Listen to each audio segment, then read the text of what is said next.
আজকে তৈরি করে দেখাবো ফ্রুট কাস্টার্ড। একদম ঝামেলা ছাড়া খুব সহজ উপায়ে আজকের কাস্টার্ডটা তৈরি করব। খুব হেলদি একটা খাবার, আশা করছি আজকের রেসিপিটাও সবার কাছে ভালো লাগবে।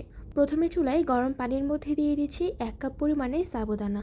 আপনারা চাইলে সাবুদানা স্কিপও করতে পারেন, কিন্তু সাবুদানা দিলে কিন্তু ভালো একটা টেস্ট আর সাথে দেখতেও সুন্দর লাগে। সিদ্ধ হয়ে আসলে চুলা থেকে নামিয়ে ছেঁকে নিব। আজকে 1 কেজি দুধ দিয়ে কাস্টার্ড বানাবো। চুলায় দুধ দিয়ে দিচ্ছি। দুধটা গরম হওয়ার আগেই এখানে আমি 1 কাপ পরিমাণে পাউডার দুধ দিয়ে দিচ্ছি হালকা ঘন করার জন্য। গরম দুধের মধ্যে সরাসরি কোনো ধরনের পাউডার মিল্ক দিবেন না, এতে করে কিন্তু দলা পাকিয়ে যাবে। ঠান্ডা থাকা অবস্থায় 1/2 কাপের মতো দুধ আমি নামিয়ে রেখেছিলাম। এবার সেখানে প্রায় 2 চামচের মতো ভরে ভরে কাস্টার্ড পাউডার দিয়ে দিচ্ছি। এবার জাল করে রাখা দুধে চিনি অ্যাড করে দিচ্ছি। চিনিটা আপনারা স্বাদ মতো দিয়ে নেবেন। কারেন্টের চুলে রান্না করার কারণে মনে হচ্ছিল দুধটা নিচের দিক থেকে লেগে যাবে, তাই আমি ননস্টিকারে দুধটাকে ট্রান্সফার করে নিলাম। এখন আমি জাল করা দুধে তৈরি করে রাখা কাস্টার্ড পাউডার দিয়ে দিচ্ছি।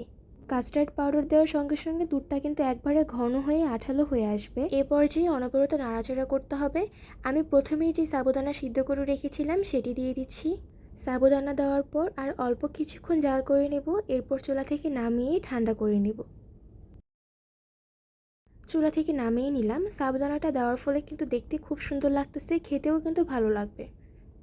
একদম ঠান্ডা হয়ে আসলে আমি এখানে ফ্রুটস অ্যাড করব। ফ্রুটসের মধ্যে দিয়ে দিচ্ছি আপেল, আনার, আঙ্গুর, কলা। তবে টক জাতীয় কোনো ফল দেওয়া যাবে না, এতে করে কিন্তু দুধ থেকে পানি ছেড়ে যাবে। একে একে করে আমি সবগুলো ফ্রুটস অ্যাড করে দিচ্ছি।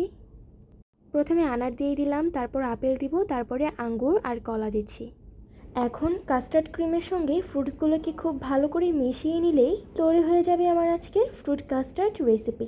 খুব সহজ উপায়ে আজকের এই হেলদি ডেজার্টটা তৈরি করে দেখালাম, আশা করছি আপনাদের কাছে ভালো লাগবে। সকলকে ধন্যবাদ জানিয়ে আজ এখানেই বিদায় নিচ্ছি। সবাই ভালো থাকবেন। আল্লাহ হাফেজ।